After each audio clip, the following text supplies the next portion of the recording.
Assalamualaikum warahmatullahi wabarakatuh. Hai, perkenalkan nama saya Amalia Rizkina Aulia dari Prodi Biologi. Dan saya Nina Oktaviana dari Prodi Biologi. Kami akan menerangkan secara singkat apa itu denaturasi protein. Sebelumnya, apa sih protein itu? Let's check it out.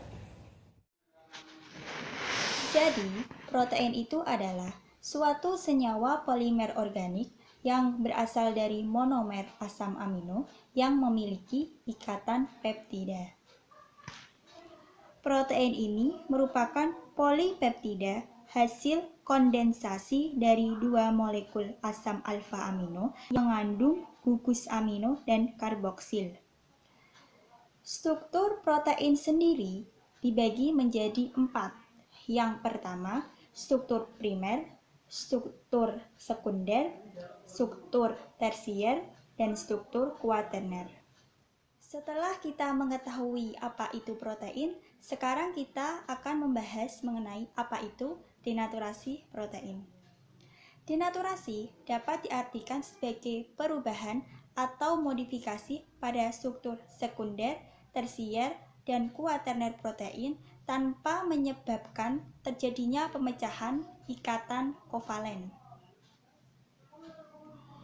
Denaturasi ini dapat mengubah sifat protein alam, namun tidak seidentik menurut jenis proteinnya.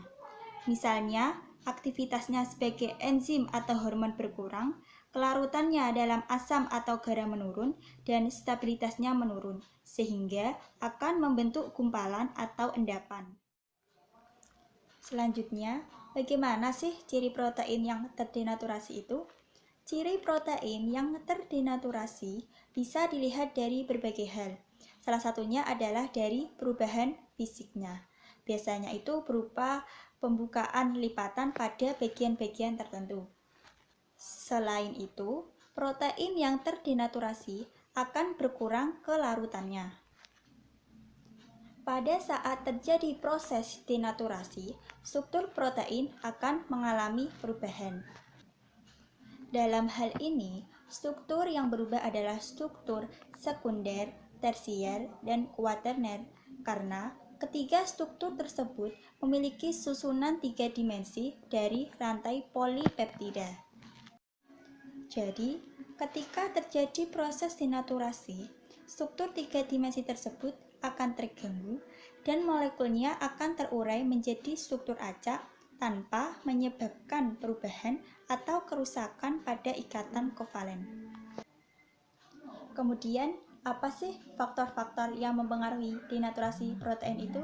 Mau tahu? Tunggu penjelasan selanjutnya.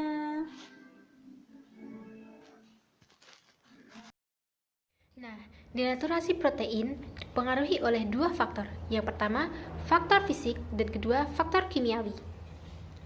Faktor fisik terdiri dari panas atau suhu. Panas dapat mengacaukan ikatan hidrogen dan interaksi hidrofobik nonpolar. Ini terjadi karena suhu tinggi dapat meningkatkan energi kinetik yang menyebabkan molekul penyusun protein bergerak dan bergetar dengan sangat cepat sehingga mengacaukan ikatan molekul tersebut. Kemudian tekanan serta pengadukan. Lalu, faktor kimiawi. Faktor kimiawi terdiri dari pH atau tingkatan keasaman. Penambahan asam atau basa dapat memutus jembatan garam pada struktur tersier protein. Ini terjadi karena asam atau basa akan terdisosiasi menjadi produk bermuatan ionik. Mekanisme denaturasi terjadi ketika terjadi reaksi substitusi antara ion positif dan negatif.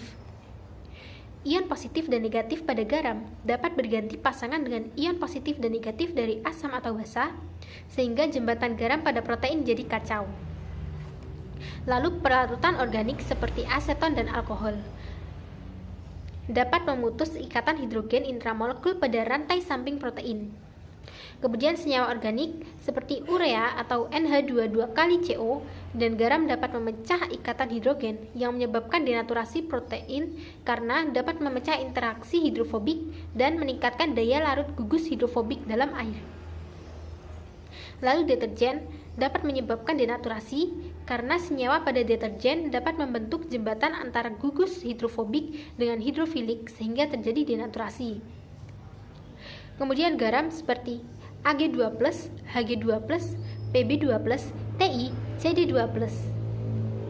Protein yang bereaksi dengan garam logam berat tersebut membentuk protein logam tak larut. Kemudian, protein mengalami presipitasi jika bereaksi dengan ion logam.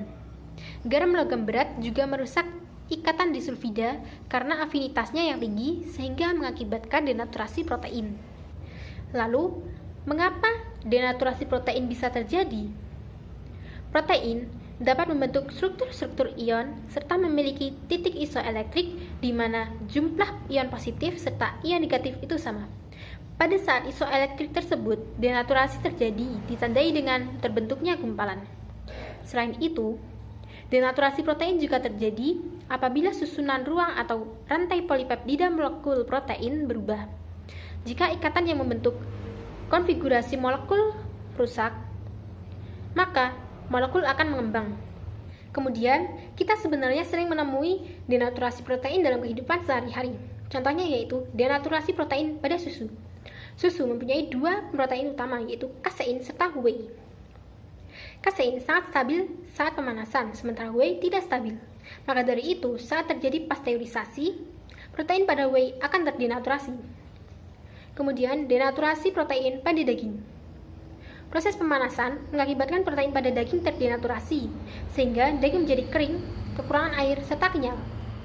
Namun, perubahan struktur ini tergantung pada lama waktu pemanasan, suhu, serta jumlah kolagen yang terkandung dalam daging.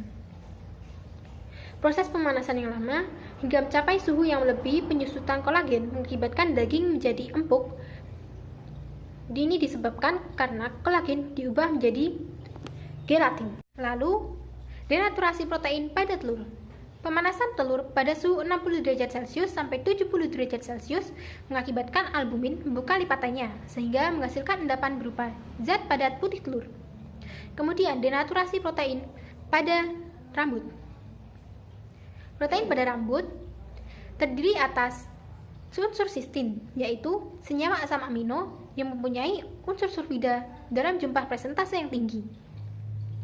Jembatan disulfida SS dari sistin merupakan salah satu faktor yang bertanggung jawab atas adanya berbagai bentuk rambut manusia. Kemudian, proses rebonding pada rambut melibatkan proses kimiawi yang mengubah struktur protein dalam rambut. Rebonding memang memberikan dampak yang permanen bagi rambut yang terkena aplikasinya, namun bagi rambut yang baru tumbuh tetap akan berbentuk pada aslinya.